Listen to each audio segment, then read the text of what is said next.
You don't fear failure, you fear peace. You don't destroy your life because you're weak. You destroy it because once, chaos felt safer than peace.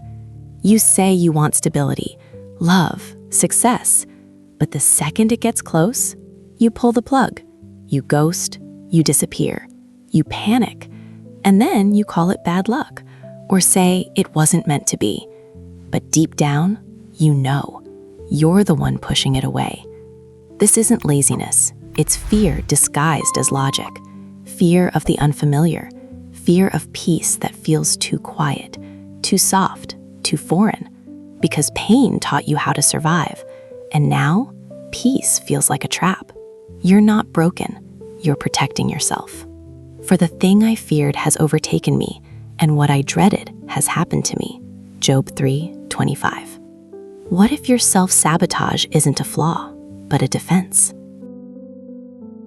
When pain becomes your personality, sometimes it's not the event that breaks us, it's what we tell ourselves about it for the rest of our lives. Your emotional wounds, they don't scream, they whisper. You're not enough. You'll be abandoned again. Don't trust this. So you armor up. You become independent, hardworking, guarded. You perform, you prove, you protect. But what if that independence is actually hypervigilance? What if the strength people admire is just unprocessed pain in disguise? Self-sabotage isn't always loud. Sometimes it's quiet decisions made in fear. It's staying busy to avoid stillness. It's pushing away what you want most. Above all else, guard your heart, for everything you do flows from it. Proverbs 4:23. What if your heart's been guarded for so long, it forgot how to open? The invisible war inside you. You say, I want change, but when change knocks, you hesitate, you freeze, you find reasons to delay. There's a war no one sees between the part of you that dreams and the part of you that's terrified. Terrified that good things will fall apart. Terrified that love will end like it did before. That success will demand more than you can give. That healing will require too much pain. So you stay stuck, not because you don't care, but because you care too much and don't know how to risk it. The spirit is willing, but the flesh is weak. Matthew 26:41. What if the biggest fight of your life is between survival and surrender? Patterns aren't personality, they're pain. You keep dating the same kind of people, quitting right before it works, burning bridges you swore you'd cross, and you say, that's just who I am. No, that's not who you are. That's what you learned. Learned that love leaves, that dreams fail, that if you don't destroy it first, it will destroy you. So you repeat the pain, not because you enjoy it, but because it's familiar, and the brain confuses familiar with safe. Like a dog that returns to its vomit is a fool who repeats his folly. Proverbs 26:11. What if you've been calling emotional scars personality traits? False control is just fear in costume. You try to control everything, the plan, the outcome, the people, but control is never about power. It's about fear. Fear that if you let go, it'll fall apart. Fear that peace is just the calm before betrayal. So you micromanage life, push people away, make sure you're never too happy, too open, too vulnerable. But here's the truth. You're not in control. You're in defense. Trust in the Lord with all your heart and lean not on your own understanding. Proverbs 3:5. What if the control you crave is the cage keeping you stuck? Why you sabotaged what you prayed for? You begged for that relationship, that job, that opportunity. And when it showed up, you shut down. You got cold, irritable. You picked fights, started overthinking. You weren't rejecting it. You were testing it. Take Melissa, 33. She prayed for years to find someone kind, someone stable, someone who wouldn't make her beg for attention. Then she met Josh, gentle, present, emotionally available. No chaos, no games. And 2 months in, she stopped replying right away, picked fights over small things, said she needed space. She told her friends, "He's just too nice. Something feels off." But nothing was off. He just wasn't triggering her trauma. And without chaos, her brain didn't know how to feel alive. It wasn't that she didn't want love. She just didn't recognize it when it came without pain. Lord, I believe. Help my unbelief. Mark 9:24. What if self-sabotage is the fear that answered prayers come with hidden pain? Testing. Will this hurt me too? Testing. Can I trust this? And in the test, you pushed it away. Not because you didn't want it, but because part of you didn't believe you deserved it. The noise of survival drowns the whisper of healing. You stay busy, distracted, always moving. But sometimes, movement is just avoidance, because stillness makes you feel things. And if you slow down, the grief rises, the memories come back, the silence gets loud. But here's the thing, healing doesn't scream, it whispers. And if you never sit in the quiet, you'll never hear it call you. Be still and know that I am God. Psalm 46:10. What if you're so used to surviving that you forgot how to listen? You're not broken. You're reacting.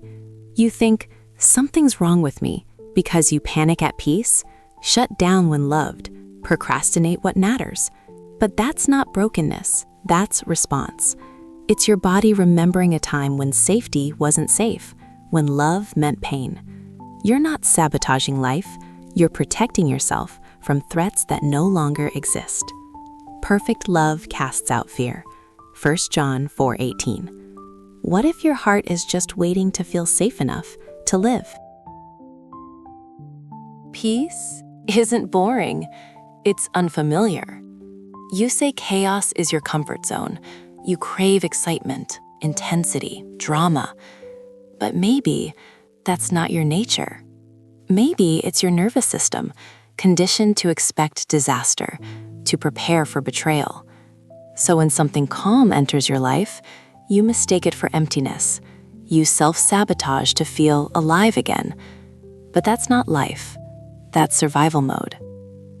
You will keep in perfect peace those whose minds are steadfast. Isaiah 26:3. What if peace isn't missing, just unrecognized? God doesn't heal what you hide. You pray for healing, but then avoid the wound. You ask for change, but then deny the pain. Healing isn't magic, it's exposure. It's letting God into the places you've locked away. But shame says, if they knew the real me, they'd leave. If I face this, I'll fall apart. So you wear masks, play roles, stay strong. But God doesn't love the mask. He loves the wounded version of you, the real one. He heals the brokenhearted and binds up their wounds. Psalm 147:3. What if you're not too far gone, just too well hidden? The pain does not go away when you ignore. It repeats. You think time heals, that avoiding the past somehow erases it. But emotional wounds don't fade with silence. They echo in your choices, your reactions, your relationships. And when you don't face them, they disguise themselves as preferences. I just don't like vulnerability. I'm better off alone. I don't do emotions. But you weren't born this way. You became this way to survive. Nothing is concealed that won't be revealed, and nothing hidden that won't be made known and brought to light. Luke 8:17. What if the parts of you you've buried are the exact ones God wants to heal? You're loyal to pain because it feels like home. Not every part of you wants to heal. Some parts want comfort, familiarity, even if it hurts. Because healing means change, and change means loss, even loss of who you thought you were. So you stay loyal to people who drain you, to roles that exhaust you, to patterns that slowly kill your peace. Why? Because they're predictable, and predictable feels safer than free. They said to Moses, "Was it because there were no graves in Egypt that you brought us to the desert to die?" Exodus 14:11. What if you're still asking to go back to Egypt because freedom feels too unfamiliar? It wasn't your fault, but healing is your responsibility. You didn't choose your trauma. You didn't ask for the rejection, the abandonment, the chaos. But here's the truth. Even though it wasn't your fault, you're still the one left holding the pieces. Ethan was 27 when his startup finally took off. First real revenue, emails from investors, recognition. And then he stopped showing up to meetings, missed deadlines, ignored calls. When his mentor confronted him, he said, "I'm just burned out." But that wasn't the truth. Deep down, success felt like danger.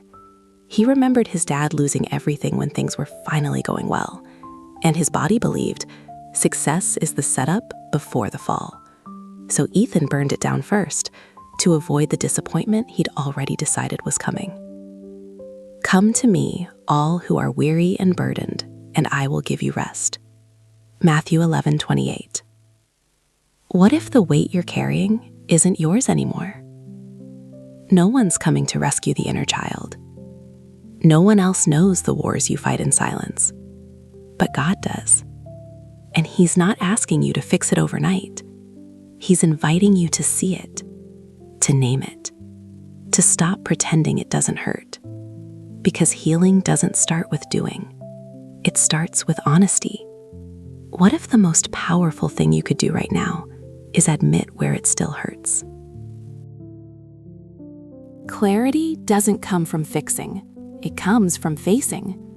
You keep searching for answers, reading books, watching videos, trying harder.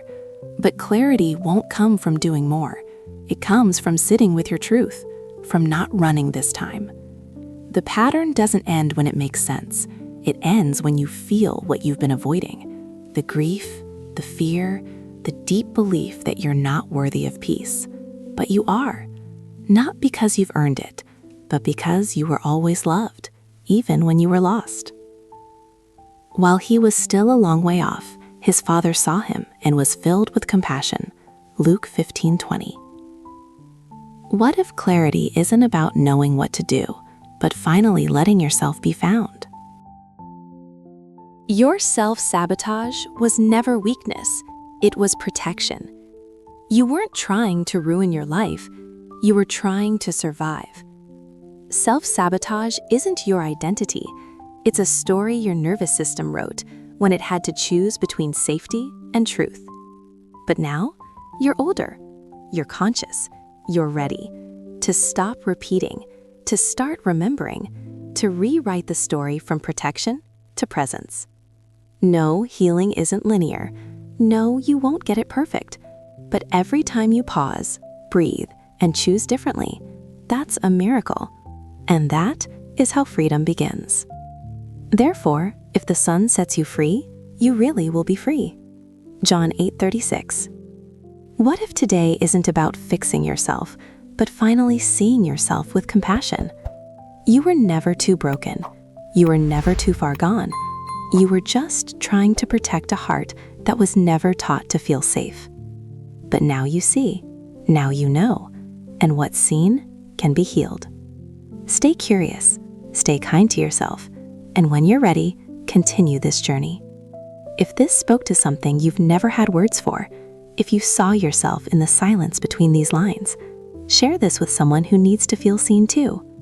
And if this helped you breathe a little deeper, tap the like button, not for the algorithm, but as a quiet yes to your own healing.